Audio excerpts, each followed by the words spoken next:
பூமியின் வளிமண்டலத்தின் அடுக்குகள் பூமியை சுற்றி இருக்கும் வாயுக்களின் மிகப்பெரிய போர்வையே வளிமண்டலம் அட்மாஸ்பியர் ஆகும். இதுவே நாம் சுவாசிக்கும் ஆக்சிஜனை வழங்குகிறது. பூமியின் வெப்பநிலையை சமநிலையில் வைத்திருக்கிறது. மழை உருவாக உதவுகிறது மற்றும் சூரியனின் தீங்கு விளைவிக்கும் கதிர்வீச்சுகள் மற்றும் விண்வெளியிலிருந்து வரும் சிறிய பொருட்களிலிருந்து பூமியை பாதுகாக்கிறது. வளிமண்டலம் ஒரே அடுக்காக தோன்றினாலும் அது 5 முக்கிய அடுக்குகளாக பிரிக்கப்பட்டுள்ளது. 1. டிரோபோஸ்பியர் 2, ஸ்ட்ராடோஸ்பியர் 3, மேசோஸ்பியர் 4, தெர்மோஸ்பியர் 5, எக்ஸோஸ்பியர். இந்த பிரிவு உயரம் அதிகரிக்கும் போது வெப்பநிலை, காற்றின் அடர்த்தி மற்றும் வாயுகளின் அமைப்பில் ஏற்படும் மாற்றங்களை அடிப்படையாக கொண்டது. 1. டிரோபோஸ்பியர் இது பூமியின் மேற்பரப்புக்கு மிக அருகிலுள்ள அடுக்காகும். சராசரியாக 12 கிலோமீட்டர் உயரம் வரை பரவியுள்ளது.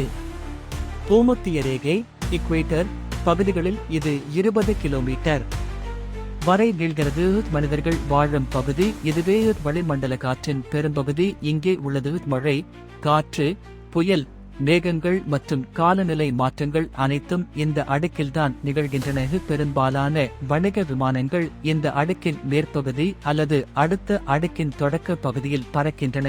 2. ஸ்ட்ராடோஸ்பியர் டிரோபோஸ்பியருக்கு மேலே அமைந்துள்ள இந்த அடுக்கு 50 கிலோமீட்டர் உயரம் வரை பரவியுள்ளது. ஓசோன் படலம் ஓசோன் லேயர் இங்கு அதிக அளவில் உள்ளது. இது சூரியனிலிருந்து வரும் தீங்கு விளைவிக்கும் புற ஊதா யுவி கதிர்களை உறிஞ்சி உயிரினங்களை பாதுகாக்கிறது. இந்த அடுக்கில் உயரம் அதிகரிக்கும் போது வெப்பநிலையும் அதிகரிக்கிறது. வானிலை ஆய்வு பலூன்கள் மற்றும் சில அறிவியல் கருவிகள் இந்த அடுக்கை அடைகின்றன. 3. மேசோஸ்பியர் இந்த அடுக்கு 50 முதல் 85 கிலோமீட்டர் உயரம் வரை அமைந்துள்ளது. வளிமண்டலத்தின் மிகவும் குளிரான பகுதிகளில் இதுவும் 1. விண்வெளியிலிருந்து வரும் சிறிய விண்கற்கள் மீட்டியோர்ஸ் இங்கு உராய்வால் இருந்து சிதறுகின்றன. நாம் காணும் விண்மீன் விழுதல் ஷூட்டிங் ஸ்டார் என்ற ஒளிக்காட்சி இதன் விளைவாகும். 4. தெர்மோஸ்பியர் இது சுமார் 85 முதல் 600-700 கிலோமீட்டர் உயரம் வரை பரவியுள்ளது. சூரியனின் அதிக ஆற்றல் கொண்ட கதிர்வீச்சுகளை உறிஞ்சுவதால் வெப்பநிலை 1000க்கும் அதிகமாக இருக்கலாம். ஆனால் காற்று துகள்கள் மிகவும் குறைவாக இருப்பதால் அந்த வெப்பத்தை மனிதர்கள் நேரடியாக உணர முடியாத துருவ ஒளிகள் அரோரா போரியாலிஸ் அரோரா ஆஸ்ட்ரலிஸ் இந்த அடுக்கில்தான் உருவாகின்றன. சர்வதேச விண்வெளி நிலையம் ISS பூமியை சுமார் 400 கிலோமீட்டர் உயரத்தில் இந்த அடுக்கிற்குள் சுற்றி வருகிறது. ரேடியோ அலைகள் பரவ உதவும் அயனோஸ்பியரின் ஒரு பகுதியும் இங்குதான் உள்ளது. 5. எக்ஸோஸ்பியர் இது வளிமண்டலத்தின் வெளிப்புற மற்றும் கடைசி அடுக்காகும்.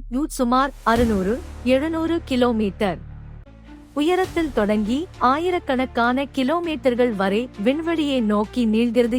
இங்கு வாயு துகள்கள் மிகவும் தொலைவில் காணப்படுகின்றன. சில துகள்கள் பூமியின் ஈர்ப்பு விசையிலிருந்து தப்பி விண்வெளிக்கு செல்கின்றன. பல செயற்கைக்கோள்கள் இந்த உயர பகுதிகளில் சுற்றுப்பாதையில் இயங்குகின்றன. வளிமண்டல அடுக்குகளுக்கு தெளிவான எல்லைகள் இல்லை. இந்த உயரங்கள் அனைத்தும் தோராயமானவை. ஒவ்வொரு அடுக்கிற்கும் இடையே மெதுவான மாற்றம் மட்டுமே உள்ளது. சுவர் போல திடீரென பிரிவு கிடையாது. மேலும் அடுக்குகளின் எல்லைகள் அட்சரேகை, பருவநிலை மற்றும் சூரிய செயல்பாடு போன்ற காரணங்களால் மாறக்கூடும். இந்த 5 அடுக்குகளும் இணைந்து பூமியில் உயிர்கள் வாழ்வதற்கான சூழலை உருவாக்குகின்றன. அவை காலநிலையை ஒழுங்குபடுத்துகின்றன, தீங்கு விளைவிக்கும் கதிர்வீச்சுகளை வடிகட்டுகின்றன மற்றும் விண்வெளியிலிருந்து வரும் பல பொருட்களின் தாக்கத்தை குறைத்து நம்மை பாதுகாக்கின்றன.